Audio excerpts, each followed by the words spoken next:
to Never on the Back Foot. What an exciting day of cricket we've witnessed today. And in today's review live show, we will discuss day two of the proceedings in this test match, India versus England, a one-off test that certainly has so many talking points. And joining us for discussion is Juili Ballal, of course, a former cricketer for Maharashtra and a freelance journalist. We had her yesterday as well.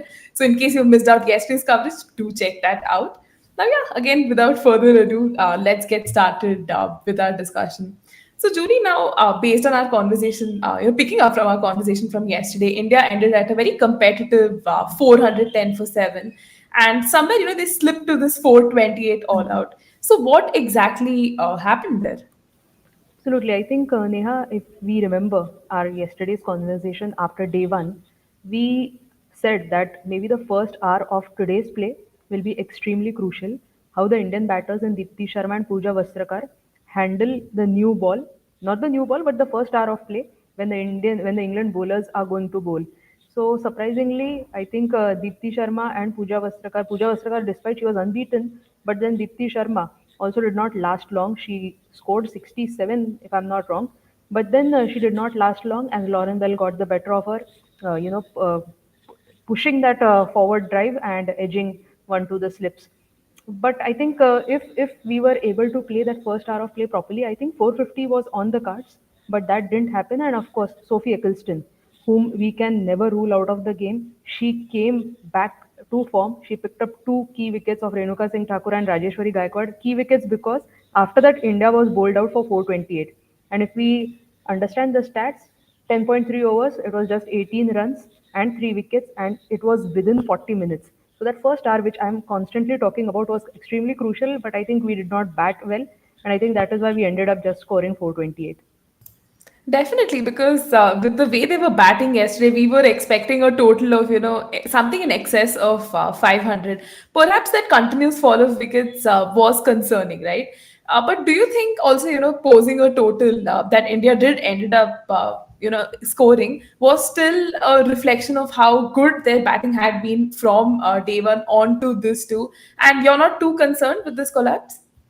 Not really, because if we see, though these are all-rounders in Dipti Sharma and Pooja Vastrakar, after them we had the actual tail to follow, Renuka Singh Thakur and Rajeshwari Gaikwad. So they are actually bowlers, and we don't expect much from these bowlers with the bat. But if Dipti Sharma and Pooja Vastrakar would have continued for at least first 10 overs of the game, probably 450 plus was on the cards, and it is okay. I think it happens, and I think just before the day's play, when the experts were also analyzing the pitch, they said that the pitch is going to offer some low bounce and there will be spin in the track. So it was not surprising to see England bowling, I think opening the bowling with Charlie Dean at one end and Lauren Bell at the other. And of course, immediately after Charlie Dean's first over, they brought in Sophie Eccleston. I think the England also, they read the conditions well and they immediately brought in Eccleston, who picked up two wickets. So I think the pitch also played a crucial role. And also in the post-match press conference, when Nat Brunt was the highest scorer for England, she herself had come to address the media, and she said that there were a lot of tracks also that were being developed and which assisted the spinners, and she credited the Indian spinners, which of course I think we'll talk later in our conversation, that they pitched in the right lengths which forced the England batters to play the wrong shots and get out. Definitely, as you rightly pointed out, we will get to it in a bit in our discussion. And I think a large part of India's collapse has to be attributed to the England bowlers, right? They seem to regain that control with the ball. And of course, it was a commendable showing for Lauren Bell and Sophie Eccleston. I mean, they were supreme with the ball, and the results are for everyone to see. So, what did you make of their performance? And somewhere you felt they regained that mojo, from yesterday on to today? I think so. And as we always speak, that the first hour of the day, I know it is being repetitive, but the first hour of the morning is always very important. There's some breeze also in the air which helps the fast bowlers to get that movement. And I think Lauren Bell, with that kind of height which she bowls with, it is difficult for any batters. And especially when she is bowling to all rounders and then to the tail, it is always going to be difficult. So I think Lauren Bell on day one, she had two wickets to her credit, and today she picked up one wicket. So three wickets for Lauren Bell and three wickets also to Sophie Eccleston. So both of them bowled really well. And I think England slowly they found the momentum in the first hour of the play, and I was hoping that probably this momentum would shift to their batting. But unfortunately, that didn't happen, and there was a batting collapse for England. Yeah, I mean, that was the point I was going to get to because England's batting really seemed listless, right? Most of the batters were just not able to apply themselves. They were getting dismissed left, right, and center. We had Renuka Singh Thakur, get that first Hmm. initial breakthrough. So, what are your thoughts on India's performance with the ball in this day of play? Absolutely delightful. And, Neha, I would have to say, Renuka Singh Thakur making her test debut. And I think now all the Indian fans have gotten used to Renuka Singh Thakur opening the bowling and probably getting wickets in her first or second over of the spell. And today she did exactly the same. She opened the bowling for India, though she did not get a wicket in the first over, but in the second over of the spell, she got the wicket of Sophia Dunkley to a peach of an in-swinging delivery, and I think there was a yawning gap between Sophia Dunkley's bat and pad, and the ball just pierced through the gap and just crashed onto the stumps. So Renuka Singh Thakur absolutely flawless with her in-swingers. She had good control also over the new ball because we all know that it is very difficult to control the new ball. But I think over the years, right from a domestic cricket when she used to play for Himachal Pradesh to date, when she is already an established T20 bowler for India, she has gained good control over her bowling. She bowls with a lot of discipline also. And mind you, when the keeper is standing up to the stumps, it is all the more difficult for the bowlers to pitch in the consistent line and length because even if you just stray away from your line and length, there could be wides and probably some extra runs also if the keeper does not grab the ball. So Renuka Singh Thakur, as usual, I would have to say, though making a test debut, she was flawless and she drew the first blood for India. And after that, also, I felt Indian bowling, it was exceptional. And I think the call to open the bowling from the other end, Sneh Rana, that was also quite interesting. I didn't honestly expect that to happen, given that Pooja Vastrakar was also in the team. But that was quite refreshing to see maybe Harmanpreet's captainship or maybe Amol Majumdar, who's the new head coach of India, probably the think tank also thought about it. So it was quite refreshing to see that as well. Certainly. I mean, a lot of us fans are also bamboozled. Like, what do you think this strategy could be, of enforcing a change like that? And I think another major talking point from the game also has to be Amy Jones's dismissal, right? Now, we clearly saw how the ball hit Smriti Mandana's helmet at short leg and it was a leg slip catch, right? Hmm. So it was still given out and it ricocheted clearly from the helmet. So, what did you make of the dismissal and like the whole discourse around that? So I think we often talk about batting in partnerships or the bowlers they hunt in pair. But this time I would have to say the Indian fielders they were hunting in pair. And coincidentally, it was the opening pair of India in Smriti Mandana and Shefali Verma who accounted for that, I would say, mesmerizing catch of Amy Jones. I would say maybe Amy Jones was a bit unfortunate to get out in that way, but I think a phenomenal presence of mind from Shefali Verma, who was standing at leg slip, and just unlucky, I would say, Amy Jones, because if she would have carried on from there with Nat Silver Brunt, probably they would have been able to build a good partnership for England. And I don't think the collapse would have been so soon. Probably they would have batted longer. And but it's okay. I think unfortunate dismissal, and sometimes it does happen in cricket. That's true. And even when we look at India's bowling, now it was scintillating, right? You had Deepti Sharma scalp 5 wickets, Sneh Rana, Renuka Singh Thakur, and Pooja Vastrika, which is looking brilliant. So, again, what did you make of India's bowling performance and all of these elements coming well together? Absolutely superb, I would say. Deepti Sharma picking up 5 wickets, and if you see her stats, I think 5.3 overs, one, no, four maidens, 7 runs, and 5 wickets. So that is incredible. So she just gave 7 runs in a 5.3 overs and picked up 5 wickets at the same time. And if we see the overs the Indian bowlers bowled, she was introduced quite late into the attack. Sneh Rana bowled. Then Rajeshwari Gaikwad also came into picture, but there were no signs of Deepti Sharma. But I think Indians had some other plans. Deepti Sharma came in late, but then she made the most of the opportunity. She picked up 5 wickets, her first fifer in Test cricket. Also, she's just playing her third Test, of course, but again her first fifer. So a lot of credit to Deepti Sharma and many congratulations to her. And I think she also picked up from her batting. She scored a wonderful half century and probably some confidence she must have carried when she went on to bowl. So kudos to Deepti. And Sneh Rana, who of course gave her good company, she picked up 2 wickets. So out of the 10 wickets of England, 7 were picked up by the spinners, one by Renuka, one by Pooja, and of course one run out of Tammy Beaumont. So I think 10 on 10 bowling performance from the Indians. The fielding was also up to the mark, that Pooja Vastrakar's run out to get rid of Tammy Beaumont. Because Neha, if you remember, that partnership between Nat Silver Brunt and Tammy Beaumont was of 51. and both of them were looking good. Tammy Beaumont is fresh from a double century in Test cricket against Australia, just I think few months back. And Nat Brunt, we all know what she can do in Mumbai. And I think in one of the press conferences, England's head coach John Lewis, he said that Nat Brunt is addressed as Queen of Mumbai. I think in the England change room, and I think she definitely proved that she played like a queen. I think, but the wickets falling all around her probably did not work in her favor, and in the end, even she lost a wicket to Sneha. That's again a good point you bring in, Julie, because just looking at this stat, like Nat Silver herself scored like 59 and 70, but the rest of the batting just collapsed around her, 68 in just like 130 balls, 7 wickets. So, what did you make of Nat Silver's knock? I mean, of course, she's such a class player and one of your premium all rounders in women's cricket at the moment, right?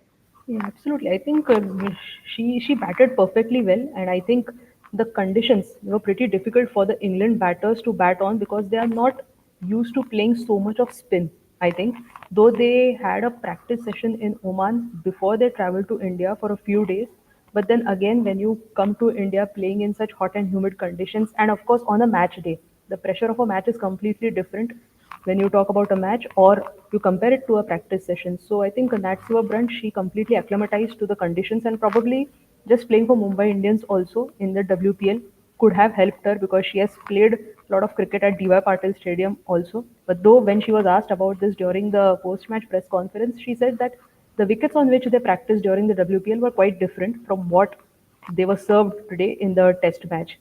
I think one important point that she made was the rest of the England batters probably they were a bit indecisive with respect to their footwork. And Nat Brunt, I think she was flawless with respect to her footwork. She knew when to play the forward-looking shots, when to stay back in her crease and just punch the balls.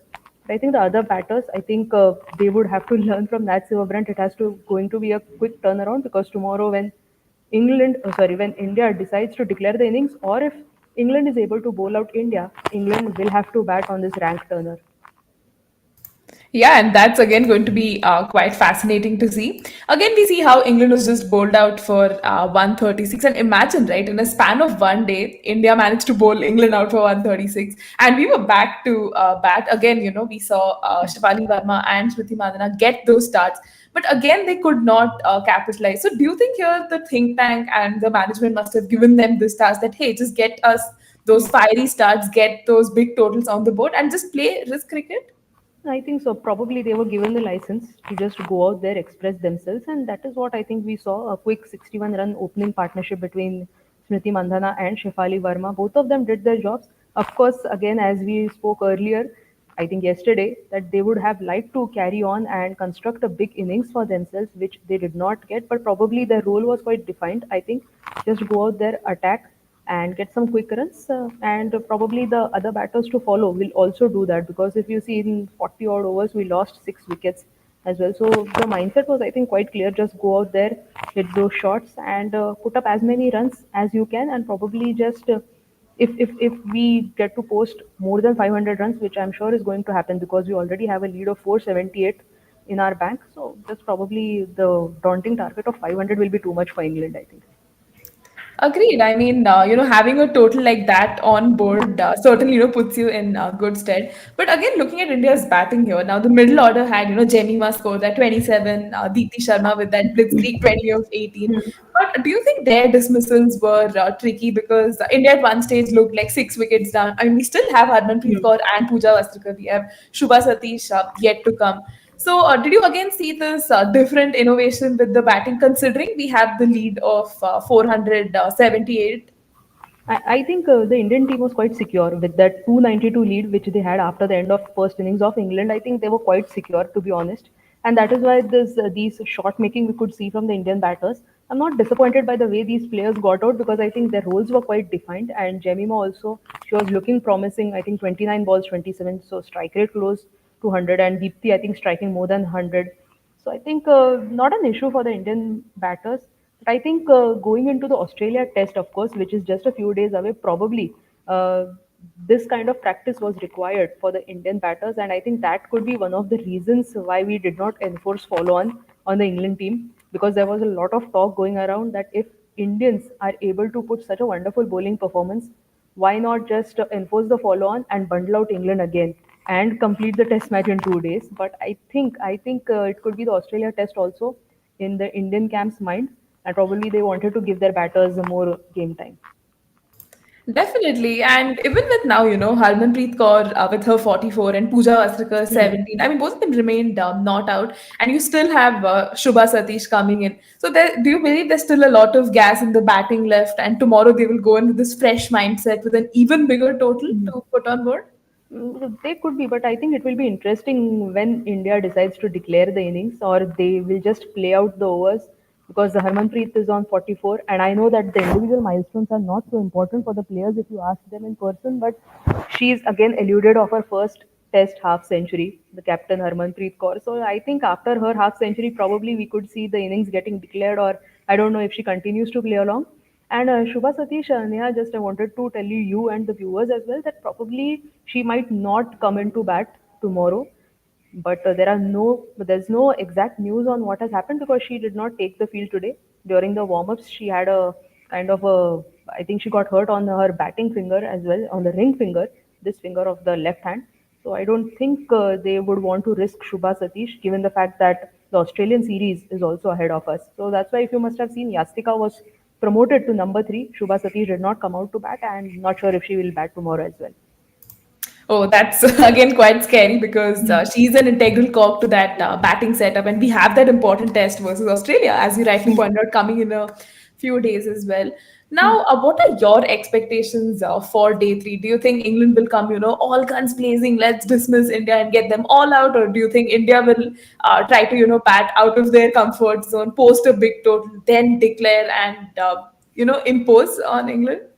Think it will be quite interesting because they have a good head coach, I think, in the Indian team, Amol Mujumdar, who's played a lot of Ranji cricket. So he knows how the 4 day cricket works. So I think there will be quite a few mind games also that will happen. So probably I won't be surprised if the Indians just come out to bat for half an hour and just disturb the England bowling and their morale completely and just ask them to come and bat after that half hour.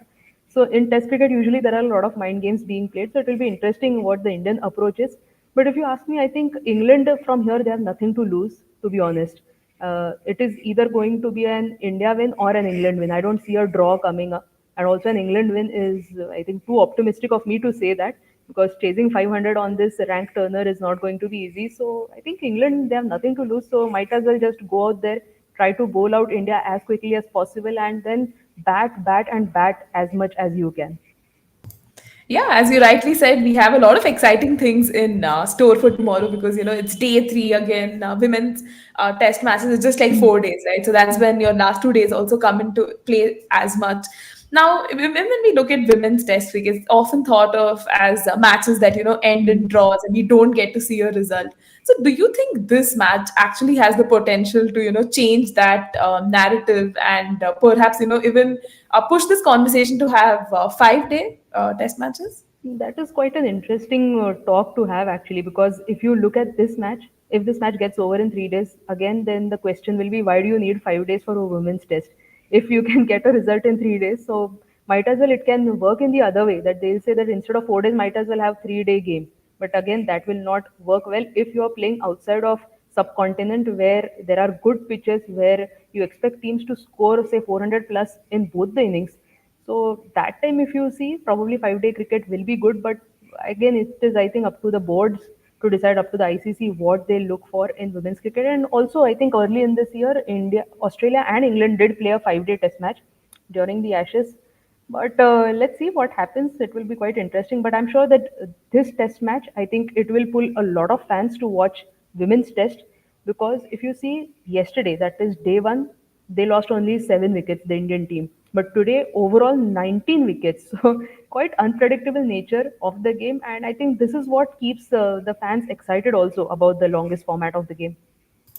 And at some point, do you also believe, instead of these one-off tests, we can have an entire series, say two, three matches coming into play, and also, test matches being experimented across different venues. You have Delhi, you have Bangalore, you have Chennai. So, do you see that also coming into play at some point in the future? Yeah, that will be excellent for women's cricket if you see, because one-off test, I think it does not do any good for any of the teams because if you are down, say for instance, if we are England and if we are down in this test match, we do not have any chance to come back.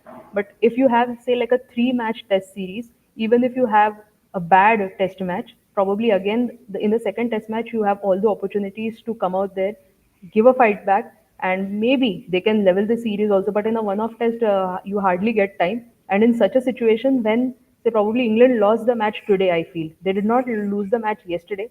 That's my personal opinion, because if they would have batted well today, we would have seen a good contest, and probably England would have also reached closer to India's 428, and we would have had a good game on the cards. Certainly, and as Indian fans, I think we would be happy with how the match is turning out to be. And even as we reach the end of our discussion, do you have any final thoughts for tomorrow? Yeah, I think the Indians, they've put up a wonderful performance, because I think after the 1-2 loss in the T20I series, not many people expected India to fight in such a way in Test cricket.